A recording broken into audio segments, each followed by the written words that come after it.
দুর্নীতির প্রতিবাদে পুলিশি বাধা, প্রতিবাদ করতে যাওয়ায় মারধর। আসানসোলের বারাবণীর আনাচে কানাচে ঘুরপাক খাচ্ছে এই প্রশ্নটাই। ঘটনাস্থল আসানসোলের বারাবণীর ইটাপাড়ার কয়লা খনি। খনির ভিতরেই শাসক দলের দুর্নীতির বাসা। খনি শ্রমিকদের শোষণ আর দলের ঘনিষ্ঠদের অবৈধভাবে নিয়োগের অভিযোগ। খনিতে চলছে শাসকের সিন্ডিকেট রাজ। ভুরি ভুরি অভিযোগ তুলে সোমবার থানায় বিজেপির ডেপুটেশন জমা দেওয়ার পথেও শাসকের বাধা। মিছিল আটকায় পুলিশ। ঘটনাস্থলে উপস্থিত ছিলেন তৃণমূলের নেতাকর্মীরাও। সম্মুখ সমরে বিজেপি তৃণমূল। দুপক্ষের বচসায় ধুন্ধুমার পরিস্থিতি। এলাকায় মোতায়েন বিশাল পুলিশ বাহিনী। অবরুদ্ধ আসানসোলের বারাবণীর গৌরান্দির রাস্তা। যারা কর্মসংস্থানের জন্য লড়ছে তাদের বাধা দিচ্ছে পুলিশ। অথচ পুলিশ তৃণমূলের ধ্বজাধারীদের রুখতে ব্যর্থ। ক্ষোভ প্রকাশ বিজেপি জেলা সভাপতি দেবতনু ভট্টাচার্যের। পুলিশ সন্ত্রাসীদেরকে আটকাতে পারছে না, উল্টা আমাদেরকে বলছে পিছনে সরতে। কর্মসংস্থানের দাবিতে আমরা পলিটিক্যাল প্রোগ্রাম নিয়ে এসেছি, আমাদেরকে পিছনে সরতে বলছে। যারা সন্ত্রাস করতে এসছে তাদেরকে পুলিশ সরাতে পারছে না। পুলিশের উচিত ওদেরকে সরানো। ওরা না সরলে আমরা ওখান থেকে সরবো না। আজকে আমাদের রাস্তায় আটকাচ্ছে এবং ওই তৃণমূলের হারমাদরা যে যারা এখানে ভোট লুট করে তারা দাঁড়িয়ে রয়েছে পুলিশের সামনে। পুলিশ বলছে আপনারা সরুন। যদিও আন্দোলনরত বিজেপির অভিযোগ মানতে নারাজ শাসক দল। বারাবণীতে বিজেপি ধ্বংসাত্মক আন্দোলন করছে, যা মানুষ মেনে নিচ্ছে না। তাই তারা আন্দোলন ঠেকাতে এগিয়ে এসেছে। তারা কেউই তৃণমূল কর্মী নন, সাফ জানিয়ে দিলেন স্থানীয় তৃণমূল নেতা অসিত সিংহ।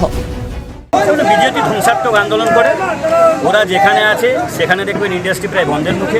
মানুষকে বলবো যে বিজেপির মতন ধ্বংসাত্মক দলকে কখনোই এলাকায় ঢুকতে দেওয়া উচিত নয়। তারা আপনারা প্রতিরোধ করুন। সবসময় আপনাদের সাথে সকলেই আছে। আপনারা যেভাবে বলবেন আন্দোলন সেভাবেই হবে। এবার মানুষ তো এখানে সবাই তৃণমূল। বারাবণীতে তো বিজেপি বলে কিছু নেই। ওদের এই আন্দোলনটা খালি ধান্দাবাজের জন্য এবং কিছু নিজে লুটে নেওয়ার জন্য। কিন্তু এখানে সাধারণ মানুষ তার প্রতিরোধ করে তুলেছে। তবে বিজেপির অভিযোগ শেষ নয় এখানেই।